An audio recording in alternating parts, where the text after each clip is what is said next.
कृष्ण पृष्ठाय श्रीमते नमस्ते नमस्ते दुर्लभ कृष्ण भक्ति में अति सरलता। हरे कृष्णा कृष्ण कृष्ण हरे हरे राम श्री राम। भगवत भक्ति के द्वारा ही जीव की आत्यंतिक दुख निवृत्ति होती है एवं उनको यथार्थ आनंद की प्राप्ति भी होती है। यह अटल सिद्धांत प्रतिपादित होता है। भगवत भक्ति के द्वारा ही जीव की दुख निवृत्ति अत्यंतिक मतलब जो अंत का हो। ये मत सोचिएगा कि भक्ति करने से हम कभी बीमार नहीं होंगे या हमें कभी दवाई खानी नहीं पड़ेगी। शिरादे बोलते हम भजन करते भक्ति करते फिर भी हमें इतने प्रॉब्लम्स हमारे जीवन में क्यों है? शिरादे बोलते यानी जो अंत का दुख है उससे आप हमेशा के लिए मुक्त हो जाओगे। यानी बार बार जब शरीर ही नहीं मिलेगा तो फिर अंत उसका इस दुख की और यहाँ का परम आनंद की प्राप्ति। जब व्यक्ति आनंद में डूबा होता हो ना तो फिर उसको दुख का एहसास भी नहीं होता। श्रीराधे बोले क्योंकि दुख और सुख उससे परे आनंद है। दुख सुख उससे परे आनंद। तो दुख से श्रेष्ठ सुख है, दुख से श्रेष्ठ लेकिन सुख से भी श्रेष्ठ आनंद है। और जब जीव सुख को भी क्रॉस करके आनंद में चला गया तो जब बताओ मुझे सुख आता है तो दुख याद आता है। जब सुख होता है तो दुख याद नहीं होता। तो जब आनंद में होगा तो उसको दुख कैसे याद आएगा? क्योंकि आप तो सुख से भी श्रेष्ठ तत्व में आ गया ना, इसलिए उसको दुख का एहसास नहीं होता।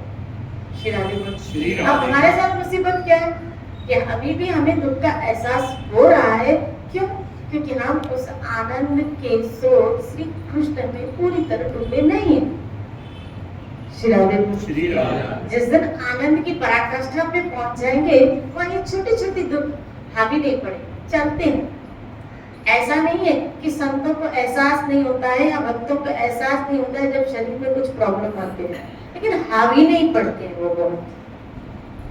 वो हावी नहीं पड़ रहे हैं। जैसे भौतिकवादी व्यक्ति को जो हावी पड़ते हैं ऐसे भक्त को हावी नहीं पड़ते। ठीक है, आया है उससे भी वो निकल जाता है। क्यों? क्योंकि वो आनंद स्वरूप परमात्मा की शरणागत है। और जो उनकी शरण में चला जाता है, जो उनकी शरण में आ जाता है, तो बापू जी का एक सूत्र मुझे याद आता है, क्या? दुख भी सुख से गुजर जाता है। दुख भी सुख से गुजर जाते हैं, वो भी निकल जाते हैं। ठीक है, आया है, हर चीज आई है तो जाने के लिए आई है। यहाँ टिकने वाली कोई चीज नहीं, हर चीज आई है जाने के लिए आई है। तो ये भी आया है तो जाने के लिए। आपको कांस्टेंट अपना ध्यान भक्ति में लगाना है। इसीलिए यहाँ पे कहा भक्ति आनंद की प्राप्ति कराती है और आत्यांतिक दुख की निवृत्ति करती है। श्री राधे बोले। तो अगर ये है तो ऐसी बात है, परम सत्य है ये चीज। बस हमें थोड़ा डूबने की आवश्यकता है। वही चीजें मैंने उस दिन आपको कहा था, अगर आपको याद हो, क्या कि एक भक्त, एक संत और हम में क्या अंतर है। हम भी इस भौतिक जगत में जी रहे हैं, वो संत भी इस भौतिक जगत में जी रहा है, लेकिन हमने और उसमें क्या अंतर है कि वो आसक्त होकर इस जगत में नहीं जीता और हम आसक्त हो जाते हैं। वो ऑब्जर्वेशन लेवल पे जीता है, वो ऑब्जर्वेशन लेवल पे जीता है। इसीलिए वो हर जगह से, हर चीज से, हर व्यक्ति से सीखता हुआ निकल रहा है। और हम जिससे भी जुड़ते हैं और थोड़ा उससे अटैच हो जाते हैं, भावुक हो जाते हैं, तो हम हमारा मोह उसमें पड़ जाता है। हम जीव का ये स्वभाव है, जल्दी मोहित हो जाता है। थोड़ा उसको कहीं से प्यार क्या मिला, थोड़ा उसको सहानुभूति क्या मिली, थोड़ी उसको करुणा क्या मिली, उससे मोहित हो जाएगा, और थोड़ा किसी से गलत व्यवहार क्या मिला उससे द्वेष हो जाएगा। श्री राधे इसी में वो अटका हुआ। लेकिन भक्त एक ऑब्जर्वेशन मिले, इसलिए वही चीजें हम और आप ग्रहण करते हो, वही चीजें वो ग्रहण करते हो। उसी समाज में वो भी रहते, कबीरा पड़ा चौक में, और उसी समाज में हम भी रहते हैं, लेकिन हम गुल मिल जाते हैं और वो वहां से सीख के और सिखा के निकल जाते हैं। जगह वही है। जैसे उस दिन बापू जी उदाहरण दे रहे थे नारियल का, आपको याद? नारियल पानी याद है आपको? अभी कितनी बार हम लोगों ने नारियल पानी पिया, कितनी बार हम लोगों ने, और गर्मियों में तो लगभग आया दिन कितनी बार नारियल पानी पिया होगा, लेकिन हमें तो ये दिमाग में आया ही नहीं कि ये नारियल पानी इसमें आया। हम तो सोचे पियो और तंदुरुस्त भी, इससे हमारी क्या होगी, एनर्जी बूस्ट होगी। अब वो लेवल पे वो नारियल पानी पीते थे, कभी तहत तक तो गए ही नहीं। लेकिन कभी तहत तक गए नहीं कि ये आया कहां से पानी, ये पानी आया कहां से। अगर जड़ में, तो ये जड़ में डाला किसने? जैसे वो एक सूफीज़्म का ना, जब एक जा रहे थे तो एक स्त्री वहां से गुजरी, बुर्के में थी, तो उसकी खाली उंगलियां बाहर थी, तो संत ने उस उंगलियों पे उसकी नजर, हाथ पर उसकी नजर गई। तो जब उंगलियों पे उसकी नजर गई तो बोला, इस स्त्री का हाथ कितना, उंगलियां कितनी सुंदर है, उंगलियां इतनी सुंदर है तो हाथ कितना सुंदर होगा, और हाथ इतना सुंदर तो मुख कितना सुंदर होगा, तो मुख इतना सुंदर तो उसको बनाने वाला कितना सुंदर। शिरारे बोलो, देखो कहां तक चला गया, उंगली से ईश्वर तक। शिरारे बोलो, उंगली से ईश्वर तक पहुंचे, और हमारी उंगली से शिरारे बोलो मुख तक ही हम अटक जाते हैं। वाह कितनी सुंदर है, फिर हमारा उसमें मोह पड़ेगा, हमारी वाणी तक है, हम उसी में अटक जाते हैं। इसलिए हम लोगों में अटके हुए, क्योंकि हमारे अंदर मोह की मात्रा अधिक हो, आसक्त चित्त, तो हम उन चीजों से ऑब्जर्व करने के बजाय हम उन चीजों में, जैसे कोई पदार्थ आप देखो, कई बार हमने मूलियां खाई, कितनी मूलियां खाई, अगर आज की डेट में देख ले पता नहीं कितनी मूलियां खा गए होंगे, कितने टमाटर खा गए होंगे, कितनी मिर्चियां खा गए होंगे, नहीं खाए? कितनी सब्जियां खा रहे होंगे, कितना खाया होगा, लेकिन कभी ये विचार नहीं आया कि मूली जो सफेद खा रही हूँ, इसको बनाने वाला ये मूली मिट्टी में, मिट्टी तो काली है, काली मिट्टी में ये सफेद मूली बनाने वाला कौन? ये ऑब्जर्वेशन संत करवाते हैं।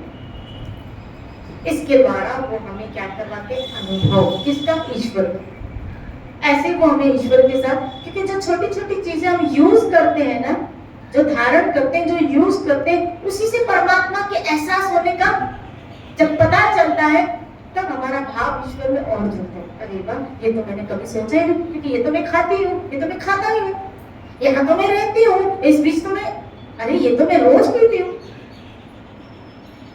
ऐसे ईश्वर कर रहा है। जब उसकी महानता का पता चलता है, तो जीव की आसक्ति या यूं कहो जीव की श्रद्धा ईश्वर में जुड़ती है। अनुभव, आप जो साधन अपनाए हुए हैं, उन साधनों से ही ईश्वर का अनुभव। ऐसे हमारी श्रद्धा का क्या होता है?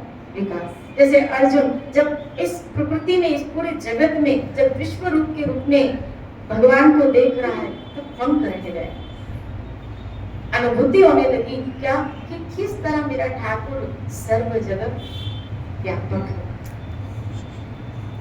और उसकी आस्था, उसकी श्रद्धा और बढ़ गई। तभी तो कहा, उसके बाद ही तो कहा, अब आप जैसा कहेंगे मैं वैसा करूंगा। उससे पहले तो यही कहा था उसने, क्या मैं युद्ध नहीं करूं। पहले तो फैसला दिया था मैं नहीं करूंगा, और बाद में कहा जैसा आप कहेंगे, अब शरणागति होगी, अब आप जैसा कहेंगे मैं वैसा करूंगा। पहले फैसला था, बाद में शरणागति। श्रद्धा विकास होने के बाद शरणागति हो जाती है। श्रद्धा दृढ़ होने के बाद शरणागति हो जाती है। नहीं तो हो सकता है पहले हम भी अपनी स्थितियों को देखते हुए मोह के में आके शंका ही करें, नहीं हम ऐसा नहीं करें। भाई माला करो, क्या करा माला करो, क्या होता है? कुछ नहीं होता है, कुछ नहीं होता है। तो बोला कर्म करो, क्या करो? कर्म करो। मैं सच में चलता हूँ, किसी का बुरा करता नहीं, बस यही पड़ता है। कई लोग तो आपको ऐसे बोलते हैं, किसी का बुरा, भगवान की क्या जरूरत है, हम किसी का बुरा करते ही नहीं है। शिराने बोले तुम किसी का बुरा नहीं करते, तुम किसी के लिए बुरा नहीं, अच्छे व्यक्ति के लक्षण जरूर है, लेकिन तुम अपने आप को मुक्त करने के लिए साधन को तुम्हें अपना रहे हो ना। भाई तुम खड्डे में गिरे हो, वहां तुम किसी को हानि नहीं कर रहे हो, मानने वाली बात है। किसी फूल पत्ती को नहीं तोड़ रहे हो, मानने वाली बात है, लेकिन निकलने का उपाय भी तो नहीं कर रहे हो ना। शिराने निकलने का उपाय भी तो नहीं कर रहे हो ना। यानी इस जगत में वापस एक अच्छे परिवार में जन्म लेके सकाम कर्मी क्या है, उच्च लोगों में जन्म लेके और क्या, पुण्य कर्म करने वाली आत्मा क्या है।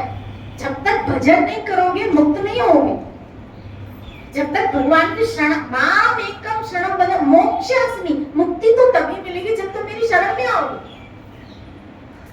भाई मुक्ति का फंडा समझो क्या, जब तक शरणागति, जब तक भजन नहीं, जब तक आपके जीवन में माम एकम शरणागति नहीं। तुम अच्छे व्यक्ति हो, दान पुण्य करते हो, कर्म करते हो अच्छे, किसी का बुरा नहीं, बहुत अच्छा है, बहुत अच्छा है। किसी के बुरे वक्त में तुम काम आ रहे हो, ये भी अच्छी बात है। किसी की तुम सहायता कर रहे हो, ये भी अच्छी बात है। लेकिन अगर तुम भजन नहीं कर रहे हो तो ये सब पूरे कर्म है। अच्छे कर्म भी बांधने वाले हैं, बुरे कर्म तो बांधने वाले ही हैं, लेकिन अच्छे कर्म भी बांधने वाले ही हैं। शिरारे कॉन्सेप्ट कहाँ बांधेंगे, बोला अच्छे लोगों में, लेकिन जन्म तो बंधन क्या है समझो ना, बंधन क्या है, किसी बंधन को होगे, जन्म लेना, जन्म लेना, यही सबसे बड़ा बंधन है, जन्म ले। अब मुझे बताओ, चित्रकेतु, चित्रकेतु कहाँ चला गया, बोला कैलाश पे चला, उच्च लोक में गया, उच्च लोक में गए। यानी अगर हमने यहाँ कुछ अच्छा किया है तो हम उच्च लोक में गए, लेकिन वहां जाके भी क्या हुआ, वापस आए। मतलब उच्च लोगों में जाके भी कर्म होते हैं, कर्म बनते हैं। अब आप देखो, ऐसा शुभ कर्म उसने किया था कि कैलाश तक पहुंच गया, लेकिन असुर योनि में चला गया। किस योनि में गए, असुर योनि में गए।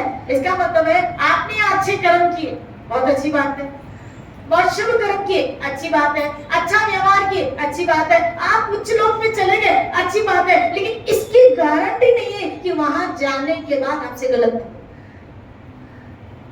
वहां जाने के बाद भी कोई असुर बन सकता है।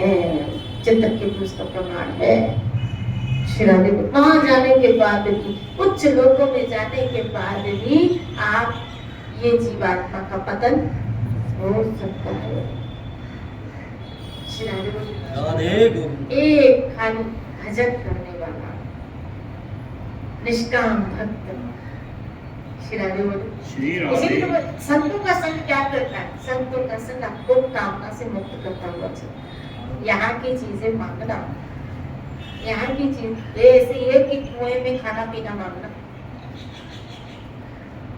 भाई करोड़ों मिल गए, करोड़ों मिल गए, करोड़ों तुम्हें मिल गए, तो कल ही मेरे किसके साथ चलो मिल गए, तो मैं कल एक बहुत सुंदर बात की, तो मैं आपसे शेयर करूं। वो कह रहे थे कि मैं जब किसी को कहता हूँ भजन करने के लिए, तो कहते हैं बापू बस 3-4 पीढ़ियों का जमा कर दिया, 3-4 पीढ़ियों का हमने जमा कर दिया, थोड़ा और करने था। शिवाले बोले 3-4 पीढ़ियों का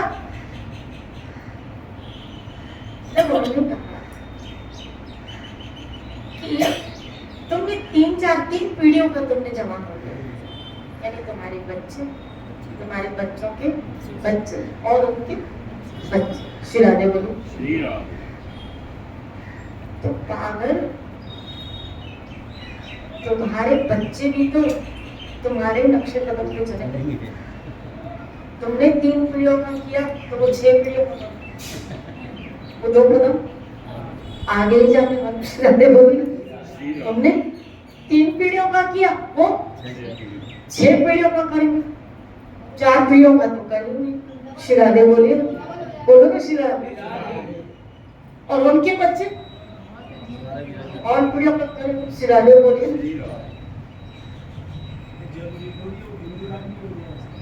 जी। श्री राधे बोलिए। अरे आजकल सब ये जमाना कलयुग का है, आपको बताऊं। धुंधकारी जैसे लोग भी उल्लू सीधा करना जानते हैं। श्री राधे बोलिए। ये कलयुग है, कलयुग। जहाँ धर्म को ही धंधा बना लिया तो फिर क्या करें? अगर धंधकारी लोग की तो बात ही क्या है। श्री राधे बोलिए। श्री राधे। बोलो भी श्री राधे, बोलो भी श्री राधे। खाली बात है, अजब ना हो, लेकिन ये बात सच है। आज का पन्ना है क्या? 1 से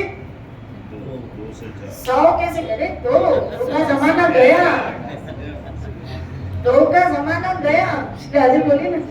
1 से 100 कैसे करना, और 100 से, और उसके लिए पता है क्या करते हैं? मानो अब 1 से 100 में जाएगा तो इगड़म तिगड़ी को कुछ ना कुछ करनी पड़ेगी। अब जो इगड़म तिगड़ी 1 से 100 तक की,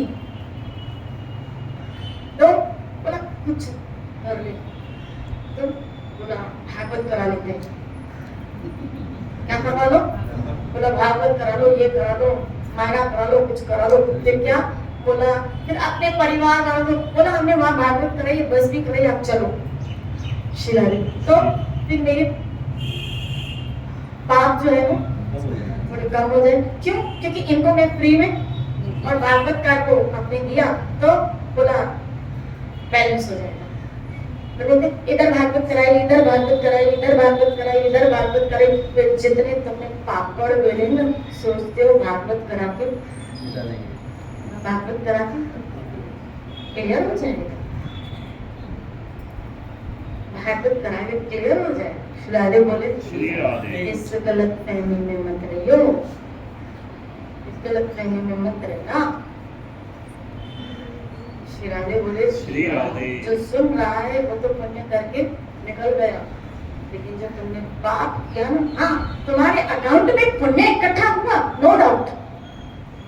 लेकिन मैंने कहा ना, पुण्य करने के बाद भी चित्रकेतु से गलती हुई ना, तो पुण्य तुम्हें हो सकता है जैसे राजा नृप किया है कि पहले तुम्हारे जीवन में अच्छे कर्म भी है, बुरे कर्म भी है। भाई क्या भोगोगे पहले? तो उसने कहा बुरे कर्म भोगो। बोला जाओ फिर गिरगिट की आना पड़ा। कितना धर्मात्मा था, कितना उसने दान पुण्य, गिरगिट की योनि में आना पड़ा। ये मत सोचना क्या कि बुराई करने के बाद अच्छाई करने से वो बैलेंस शीट क्लियर हो जाती है। नहीं ना, ना कोई बैलेंस शीट क्लियर नहीं होती।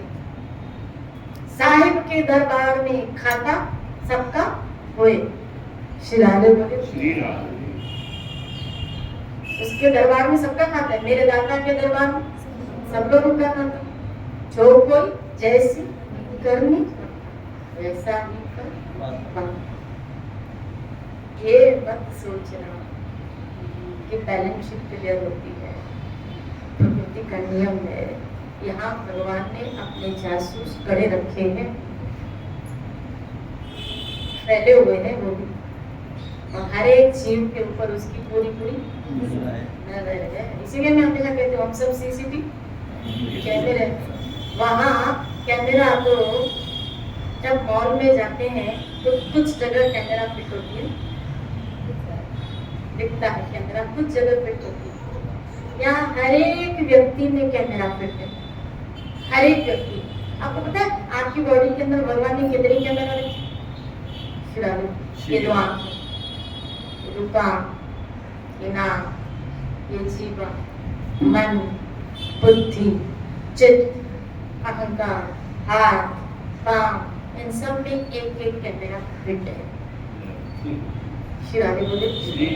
आंख का देवता सूर्य कैमरा फिट है, कान का देवता विषय कैमरा फिट है, नाक का देवता अश्विनी कुमार कैमरा फिट है, जबान का देवता वरुण कैमरा फिट है, हाथ का देवता इंद्र कैमरा फिट है। श्री राधे बोले। श्री राधे। किससे धोखा करोगी? किससे बचोगी? इतनी कैमरा लगी पड़ी है, वहां तो 4-5 कैमरा लगी है, तो इतनी कैमरा लगी है। बोला अंदर घर है, अंदर चंद्रमा मन का देवता कैमरा फिट है, बुद्धि का देवता ब्रह्मा कैमरा फिट है। किससे बचोगी? कहाँ बचोगी? श्री राधे बोले। ये वो दुकान है जिसमें बहुत सारी कैमरा लगी पड़ी है। लोड सब हो रहा है, सब लोड हो रहा है, अपलोड हो रहा है। और पता है कब खुलेगा?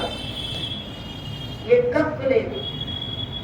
2 स्थान, ये 2 स्थानों पे खुलता है। जीवन काल में तो जीवन की आपादापी में कुछ याद ही नहीं रहता कि हमने जो किया कुछ नहीं याद रहता, लेकिन ये 2 जगह खुलता है। तब जब इंसान मरता है बिस्तर पे, पिक्चर की तरह सारी कैमरा चाहता है, सारी कैमरा मैंने क्या क्या कर दिया, क्योंकि उस वक्त उसकी मूवमेंट सारी बोल रही, तो सब उसको याद रहता है कि मैंने क्या क्या पिक्चर चालू करते हैं। आप ही की बनाई हुई पिक्चर आप ही देखते हैं, हमारी बनाई हुई पिक्चर हम ही देखते हैं, बनाने वाले भी हम और देखने वाले भी हम। शिरारे भी, अरे पिक्चर जब बनाओ तो फिर ऐसी बनाओ सीटियां नहीं मारो, आप क्या बनाइए। शिरारे बोले। फिर अंत में आंसू बहाते, मैंने देखा है अपनी आंखों से कई बार, बोल नहीं पाते लेकिन उनकी आंखों से आंसू, क्योंकि जो पिक्चर बनाई ना अच्छी नहीं बनाई, बहुत सारी गड़बड़ियां होती है। और पता है उस वक्त इतना टाइम निकल जाता है कि मैं जा भी नहीं सकती कि उसको चेंज कर पाऊँ, क्योंकि टाइम बहुत। मैंने याद है आज से कुछ दिन पहले कहा था कि जीवन तो मिल जाता है लेकिन अवसर नहीं मिलता, अवसर नहीं। जीवन निकल अवसर नहीं मिलता, और उस वक्त सच में हमको टाइम अवसर नहीं मिलता कि भाई हम सुधार करते। जैसे कभी कभी हम पेपर लिख के आते हैं ना, बाद में आते ना, बाद में आते हैं अरे यार ये मैं गलत लिख के, काश मुझे वापस से मिल जाए और मैं उसको चेंज करूं, लेकिन अवसर बस जिंदगी भी कुछ है इसकी, जो लिखना है ना अच्छा लिखोगे। एंड के मोमेंट पे जब ये पिक्चर चलती है ना तो बैठ नहीं जा सकते, तब टाइम निकल चुका। शिरारे बोली, मैंने यहाँ धोखा किया, मैंने इतनों के साथ चीटिंग की, मैंने इतनी गड़बड़ियाँ की, मैंने पैसा कमाने के लिए पता नहीं क्या क्या मिलावट की। इसीलिए कहते हैं भले आधी रोटी खाओ, विवेक के ऊपर बोझ न हो, धर्म से कमाओ, धर्म से चलो। एंड मोमेंट में हमें बोझ ना हो कि जब मैं पिक्चर अपनी देखूं तो मुझे तसल्ली हो, मुझे सुकून हो कि मैं जिंदगी की जो मैंने यात्रा जी उस पे विवेक पे मुझे कोई बोझ नहीं, कुछ अच्छा करके निकली, कुछ भला करके निकले हैं, किसी का अहित नहीं किया, किसी का बुरा नहीं किया, किसी का खाया नहीं।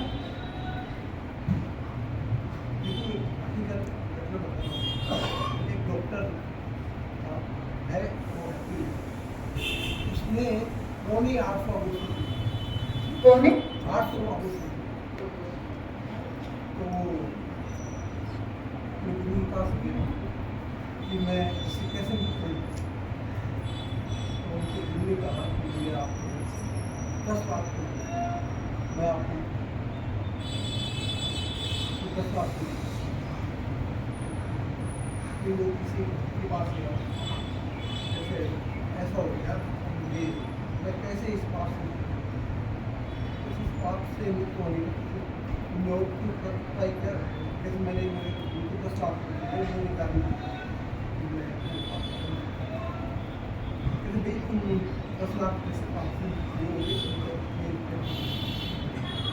और कोई रास्ता है? जैसे एक रास्ता है कि तुम 1 लाख भी खर्च कर सकते हो, वृंदावन में जितने भी संत हैं उन संतों के आप ऐसा तो तुम्हारा पाप से हो गया। फिर अंत में वो जो है अमृत के पास तो उसने कहा कि ऐसी बात हो गई, क्या करें? इसलिए तुम्हारे लिए तो कोई अलग से नरक बनाना पड़ेगा, तुम्हारा तो मुक्ति होना ये तो संभव नहीं है। तुम मुक्ति चाहते हो और सब कुछ करना ही चाहते हो तो सब कुछ छोड़ के और हरि नाम में लग जाओ। ये एक सारा है, इसके अलावा आपको तुम्हें चाहे 10 लाख रुपये चाहे 50 लाख रुपये दो, इससे तुम्हारी मुक्ति होने वाली नहीं है। ठीक है, संतों को कराया उसका कोई मिल जाए उनमें बात अलग है, बाकी तुम्हारे लिए तो अलग ही नरक। और देखो उसकी भावना में क्या था कि मैंने जो पाप किया ना, मैंने जो पाप किया ना उसका मार्जन के लिए मैं संतों को गिराऊंगा, तो वही संतों को भी उसका दोष लगता है, पता है? उस भाव से हाँ, वही संतों को दोष लगता है कि उस भावना से उनकी क्या की जाए, सेवा की जाए। अब उसका कुछ अंश मात्रा में उन संतों को शारीरिक रूप से भोगना पड़ता है। इसीलिए महापुरुष कहते हैं क्या भाई हमने किसी को कुछ पता नहीं वो किस वृत्ति से खिला रहा है। श्री राधे बोलो, श्री राधे, है ना? आप देखो नियति लोगों की पाप करते हैं, पैसा अब उस लेवल में जो कमा 1 लाख में इतने संतों को खिला के तुम तो मुक्त हो गए, बेचारे जो संत भजन कर रहे हैं उनको वो मुक्त नहीं होता। एक जगह पढ़ा था कि उसको डबल पाप लग जाएगा जिसने संतों की वृत्तियों को बिगाड़ा। बिल्कुल श्री राधे, डबल पाप लग जाता है। परिवार को जयपुर आए तो वहाँ घर गया श्री राधे बोले, श्री राधे। इसलिए ना कोई पंगा लेना है, ना कोई दंगा करना है, सीधे सीधे हरिनाम जपना है। सीधे सीधे हरिनाम, सीधे सीधे हरे कृष्णा कृष्णा कृष्णा हरे हरे राम राम भगवान नाम को और यहाँ से कुछ ऐसा नहीं करना है, ना कोई पंगा लेना, ना कोई दंगा करना। श्री राधे बोलो, श्री राधे। नाम बच्चों से श्री राधे बोलो। और ये बात जिन लोगों को समझ में आ गई वो अपना जीवन जो किया ठीक है, अनजाने में जो पहले हुआ जिसका पता नहीं था तो। और कृष्ण बड़े दयाल गीता में कहते हैं तुमने जो भी पाप किए उससे मैं तुम्हें मुक्त कर दूंगा। इक्षितम भवति धर्मात्मा, तुम्हें धर्मात्मा बना दूंगा। शाश्वत शांति में गच्छति, स्थायी शांति को तुम्हें प्राप्त होगा। कब? याद रखना, पाप हमेशा शांत है, पाप हमेशा शांत करता है, बेचैन रहता है अंदर से। बाहर से सुखी लगता है लेकिन अंदर से अशांत रहता है। इसलिए मैं कहती हूँ बहुत अपने आप को से पूछते, कभी आप ट्रेन में या फ्लाइट में बैठे थे? ट्रेन में जब बैठते हैं, सच बताना, जब ट्रेन में बैठते हैं और हमारे हाथ में कोई सामान नहीं, हमारे हाथ में कोई सामान नहीं है और अगर एक बैग है तो निश्चिंत हो क्या कपड़े, लेकिन उसी बैग में अगर 2-2.5 लाख 4 लाख लगे पड़े हो तो टेंशन में आपका सफर कैसा होगा? पूरा टेंशन। जब थोड़ा धन 2-4 लाख सफर में आ गया तो वो इतना टेंशन दे रहा है, तो सोचो जीवन के सफर में अगर बहुत सारा आ गया तो कितना अशांत करे, कितना अशांत करे। याद रखना, आप अपने लिए रखो, ठीक है, अपने बच्चों के लिए भी, लेकिन फिर उसके बाद जो ईश्वर ने दिया है आपको, याद रखना, वो आप किसी का हक खा रहे हो। क्या बोल रही हूँ? किसी का हक खा रहे हो, यानी ईश्वर ने आपको वो किसी के लिए दिया है, इस समाज की सेवा के लिए दिया। आप वो किसी का, आप अपने लिए रखो, गृहस्थ हो, अपने परिवार अपने बच्चों के लिए रखो, ये आपका अधिकार है, लेकिन उसके बाद का सोचना, इसका मतलब है आप किसी का हक खा रहे हो। मैं यूं कहूँ, अगर इन शब्दों में मुझे हाँ चोर तो है ही, पर यूं कहूँ क्या कि आप शोषण कर रहे हो। बोलो ना श्री राधे, शोषण कर रहे हो, श्री राधे बोले। और ये बात जिन लोगों को समझ में आती है, फिर वो हरी सेवा में लग जाए। बस प्रभु बहुत हो गया, बहुत पापड़ बेल ली, अब मुझे बेलने नहीं, अब अपना जीवन बहुत सहज और सरल रखो, अपने बच्चों के लिए भी करो, अपने बच्चों के, लेकिन उसके बाद जो बचत हो रही है, उसके बाद जो बच रहा है, वो सेवा में रखो। मेरे प्रभु की अब क्या होनी चाहिए? सेवा। श्री राधे। इसी वृत्ति से जीना, नहीं तो एंड की पिक्चर जब बिस्तर पे गिरेंगे ना, तो जब ये अपनी पिक्चर खुलेगी ना, तो घुटोगे, घुटन होगी, जी नहीं पाओगे, सफोकेशन होगी। और यहाँ की बात तो अलग, अगर ऊपर पिक्चर खुली, वहाँ तो दंड है, यहाँ तो खुद घुटन है, वहाँ तो दंड है। शिराली बोले ऐसा कुछ नहीं कर मत कर, खूब भजन करो, अपने जीवन को जय